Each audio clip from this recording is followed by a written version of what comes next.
Hello नमस्कार दोस्तों।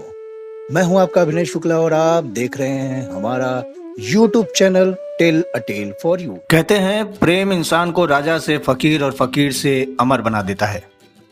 एक युवक जिसकी बांसुरी की धुन सुनकर पूरा पंजाब ठहर जाता था, और एक युवती जिसकी एक मुस्कान पर हजारों दिल कुर्बान थे।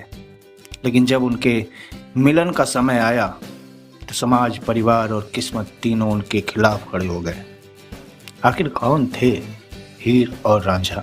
आइए सुनते हैं पंजाब की सबसे अमर प्रेम कथा, हीर रांझा। बहुत समय पहले पंजाब के तख्त हजारा नामक गांव में एक समृद्ध जाट परिवार रहता था।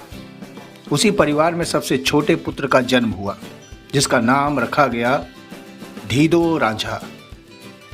घर में धन दौलत की कोई कमी नहीं थी, लेकिन रांझा का मन खेतों और व्यापार में नहीं लगता था। उसे सबसे अधिक प्रिय थी उसकी बांसुरी। जब वो नदी किनारे बैठकर बांसुरी बजाता तो लगता जैसे हवा भी ठहर गई हो। चरती हुई गायें उसके पास आ जाती, पक्षी पेड़ों पर चुपचाप बैठ जाते और गांव के लोग उसकी धुन सुनने के लिए दूर दूर से आते।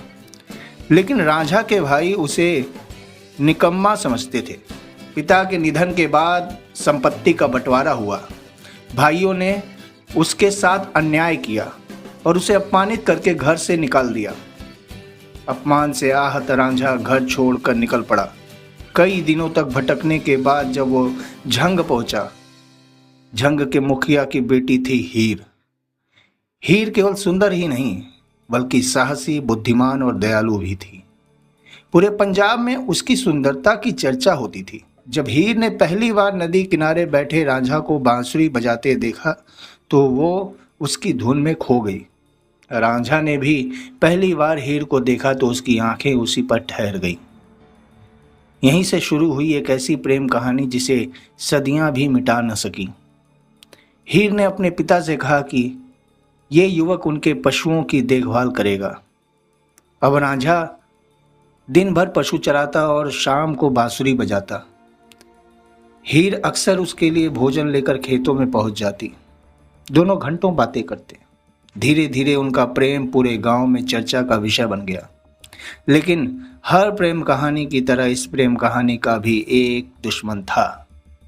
हीर का चाचा कैदो इस रिश्ते के खिलाफ था। उसने परिवार को दोनों के प्रेम के बारे में बता दिया। घर वालों ने हीर को डांटा और रांझा को गांव से निकाल दिया। कुछ समय बाद हीर का विवाह उसकी इच्छा के विरुद्ध दूसरे गांव के युवक सैदा खेड़ा से कर दिया गया। जब रांझा को ये समाचार मिला तो उसका दिल टूट गया। उसने संसार का मोह त्याग दिया और एक योगी से दीक्षा लेकर नाथ संप्रदाय का जोगी बन गया।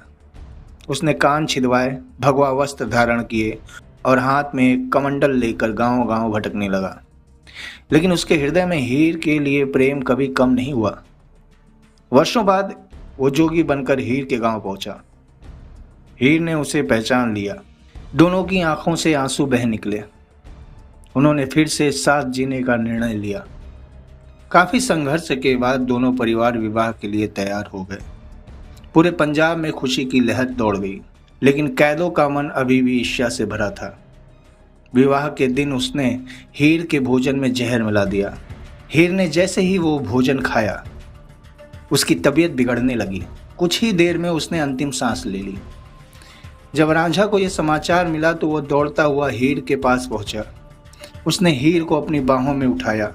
फिर उसने वही विष खा लिया जिसने उसकी प्रिय को उससे छीन लिया था।